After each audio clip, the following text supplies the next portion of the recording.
Good morning, afternoon, or evening, depending on what time you're watching this. My name's Connor from 905 Review. You guys are checking out our series Give This a Spin, where I recommend you some of my favorite albums. And what better album for today than the toll-taking You Won't Get What You Want from Daughters. Daughters, not to be confused with Daughter, the English indie folk trio, come from a musical sphere where noise rock, hardcore, and industrial all fit into. One of the very few artists from Rhode Island I've ever known. Their first two albums in the early 2000s were more in line with grindcore, as in they were short, fast, and abrasive. But for their third album, they slowed things down, got more melodic, all the while staying just as chaotic for a noise rock record. And this third album almost didn't come to be, as tensions were pretty high in the band at this time between frontman Alexis Marshall and guitarist Nicholas Sadler. So Marshall quit while Sadler continued to tinker with the album, anticipating his return, and Marshall would eventually return on the condition that Sadler had to leave the band. Now, all this turmoil and they ended up splitting up, but with the record already done, they figured they may as well put it out there anyways. So fast forward a couple years, and Andy Lowe, one of the founders of Daughters' debut album's label Robotic Empire, hatches this cartoonish plan. He'll tell Sadler that Marshall wants to meet with him, and tell Marshall that Sadler wants to meet with him, while the two weren't on talking terms with each other. And like a classic TV trope, the two were fooled by it, meeting for dinner, assuming it was arranged by each other, and before long, they got to talking about reuniting the band. So they got to work on a new record in 2014, but this would be a rather long process as they ended up scrapping the original takes due to dissatisfaction with it. So this new album would have to be pristine. Segueing into our track review portion, we open off with City Song. It starts off slow and ominous, aside from a constant thumping sound buried in the back of all the audio. Some very spaced out hard snare hits enter until everything abruptly halts. The silence only lasts a few seconds before the instruments all commence again, while Marshall paints this picture of a absolute barren wasteland of a city. No one sleeps. Cities and empty glass.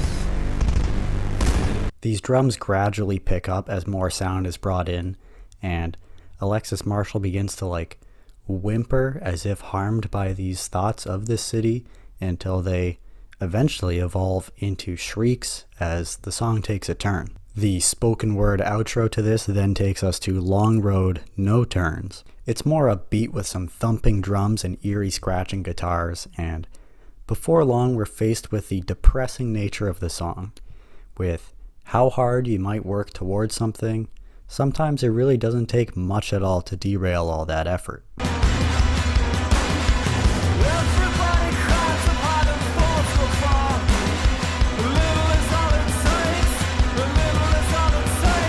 And maybe it's destined to be that way, as this long road has no turns out of it, making this path inevitable. Marshall later says you might even be sick enough to enjoy seeing someone this down, which to me feels like a reflection on artists who do make dark, depressing music, as if it's good at the same time they'll be praised for it, and therefore could send them on this downward spiral, no pun intended, where they will continue to make decisions that will be worse for them just for the sake of putting it into music that they can turn into a good product. And the song is completed by a haunting string outro. Opening the second side of the first record, this then takes us to the album's first single, what would have been the first new Daughters music in 8 years for many people, Satan in the Wait. Par for the course with this album, it starts pretty unnervingly, but soon enough we would hear some of the best lyricism on here, detailing how the devil will corrupt people.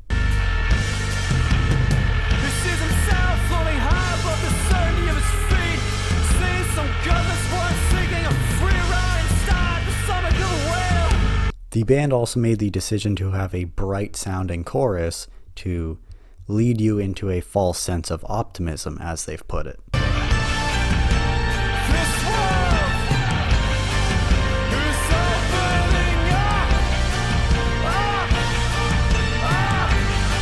After the second iteration of this, the song mellows out a bit, just to build itself up into a powerful outro. This one didn't actually captivate me all that much initially, but it has definitely grown on me since. This then takes us to the chaotic fourth track, The Flammable Man, sparing no time getting into the thick of it.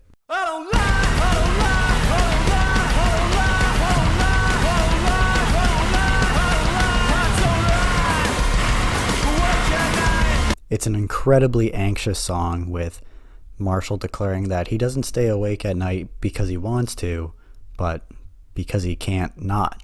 I specifically like how it's only the "I don't lie" part that gets repeated over and over, because I feel like hearing that at first you might think lie as in to be untruthful. So it's almost like some clever wordplay, as if he's really hammering home this insomnia, like he's not joking around about it before you hear the full "I don't lie awake at night." He then does this again with "I don't live," as in he's just wasting space, not really all that here, before finishing it as "I don't live by the ocean anymore," now live being used as a place to reside. And all these racing thoughts lead him to ask, is something burning, or is it just him? Song is great in theory, just too bananas in execution for me, though I can get behind the zany guitar bits in it. Ending the first record then is the Lord's song. And it really is quite depressing, as it sounds to me like someone who just wants their life to be over with, but they're feeling the guilt of God for not appreciating living. In the second verse, Marshall again references trouble sleeping, as these are the kind of thoughts that are keeping him up at night. While God is telling him to cry, he will, but not out of service to him, out of his own desire to.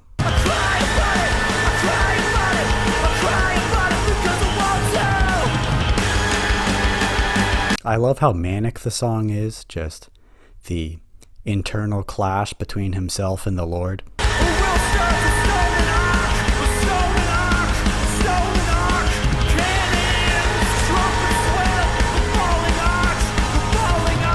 And a very intriguing premise, to say the least.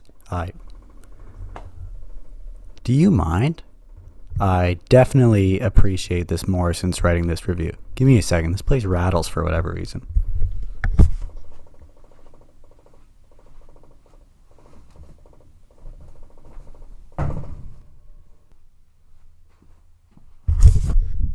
Nothing ever works around here. Beginning the second disc is the song Less Sex. Given the title, the obvious thought is that the song would be about intercourse, but the brilliance of it is how vague the lyrics are, that it can really be applied to anything that you could become addicted to or corrupted by. It starts very moody, as if you're to lurk to it, before the more abrasive sounds chime in. Despite its nature, it sounds so cool, you know? Like, this is what Bad Boy Peter Parker's theme should have sounded like. I let it into my home, let a long way down.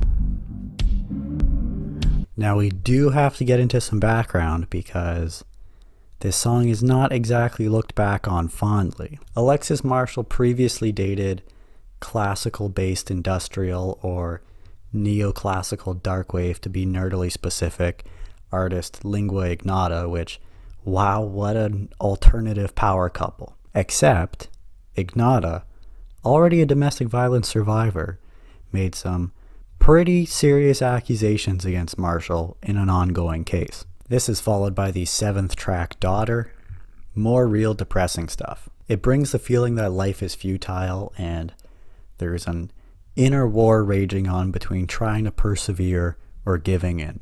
Between the guitar and the ambience, it gives me this Western feel, but like more modern and evil.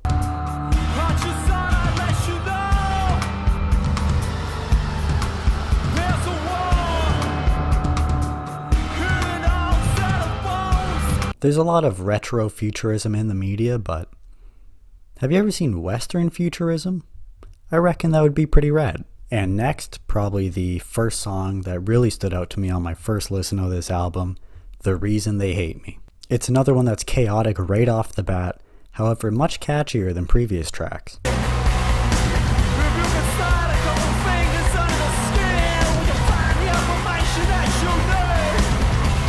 It criticizes critics without even giving them the time of day, and implying that their ego is so big they probably feel the sun revolves around them.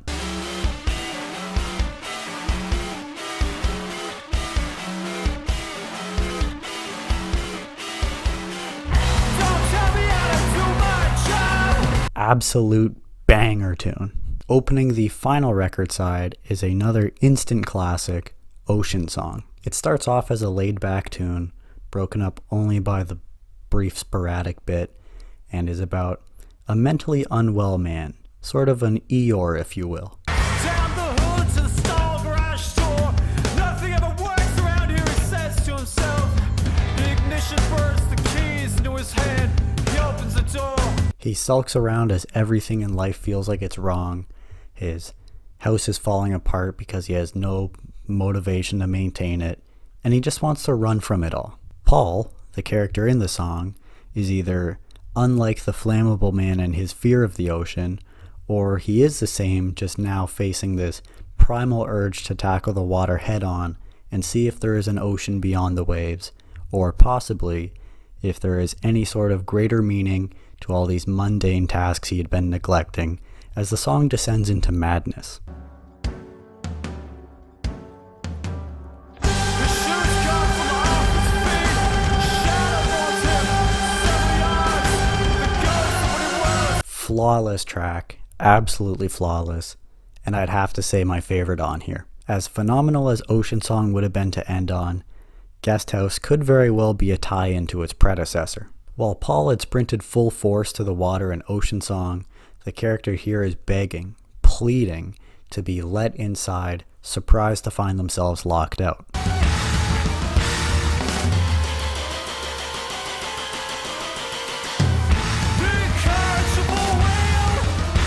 Could it be that Paul just wants to return to what he just gave up, to just be and not go down this potentially infinite mental rabbit hole of trying to put meaning behind every single aspect of our lives? Let me in. Let me in. Only fitting that such a painstaking album ends on a frantic depiction of a man's complete mental breakdown, especially since it does sound pretty funereal in conclusion. Let me in. Let me in.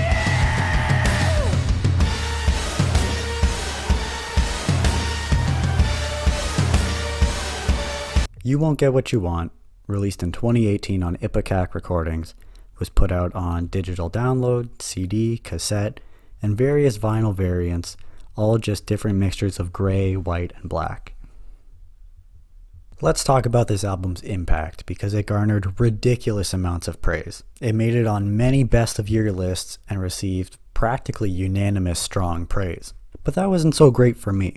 Now, I'm a fan of noise rock, and there was a pretty strong review of this album published on the front page of Rate Your Music, which now looks like it has been deleted.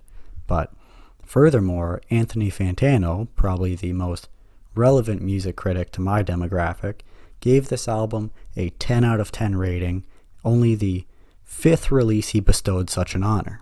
So needless to say, I was more than excited to listen to this thing. The problem is, I was so excited for this album that I got carried away and deviated away from my usual first listen experience, which is putting an album on as background noise while I'm doing something else to subconsciously become familiar with it. The songs that stand out most on the first listen I'll include in my usual rotation of music, and then if there's enough of those, they might convince me to go back and revisit an album listening to it in full. I skipped the first 2 steps with this album because I was just so excited to check it out.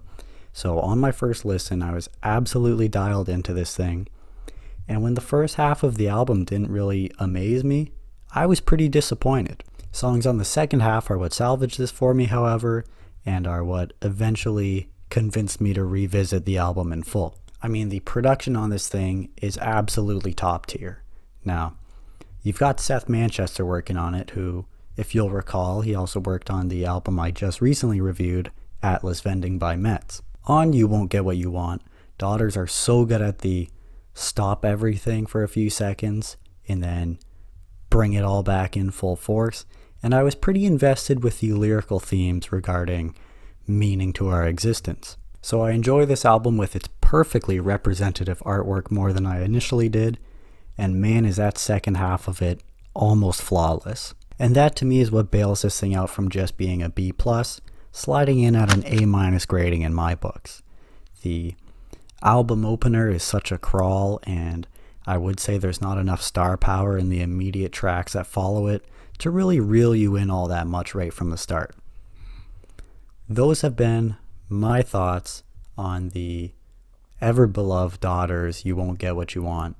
Let me know your thoughts. I appreciate you sticking around, and you take it easy. But real quick before we take off, what did you think of this album? Did I rate it too high? Did I rate it too low? Man, what a workout. Thanks for stopping by. Hope you stop by again. Always a delight to have you. You take it easy now, and you take care of yourself.